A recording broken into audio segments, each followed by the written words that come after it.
si u dekonspiruat? Ne u dekonspiruan faktikisht shumë shpejt, sepse s'dinin të fshiheshim. Ne mbanim mbledhje në shtëpinë një herë të njëri, herë të tjetri, domethënë nga 9 veta dhe binim sy ne si grup. Pastaj kemi mbajt mbledhje edhe në stadiumin e Gjilanit. Në stadium? Edhe në stadium aty mbledheshim si tri. Dhe ram shumë shpejt sy, po për fat të mirë, domethënë mbaruam gjimnazin dhe pastaj filluam u shpërndam, se filluam studimet, edhe në një farë mënyrë pushoj aktiviteti domethënë pa diçka të keqe, po u shpërndam ne si fëmijë si tri.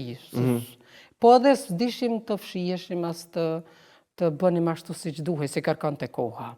Kur vendosët zonja Saime të largoheshit nga Kosova dhe pse?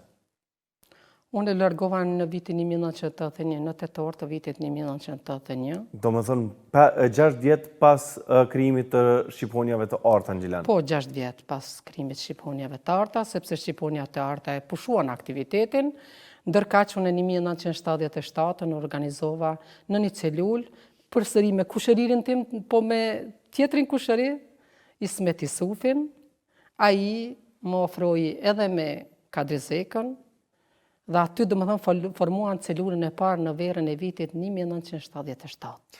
Në 77-ën për herë të parë unë njoftuat me Kadrizekën? Po, në verën e vitit 1977 unë njoftua për herë të parë dhe krijuam celulën e parë.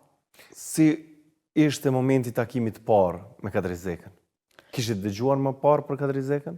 Kisha dëgjuar si emër, po nuk e kam njohur. Kisha dëgjuar si emër, po nuk e kisha njohur.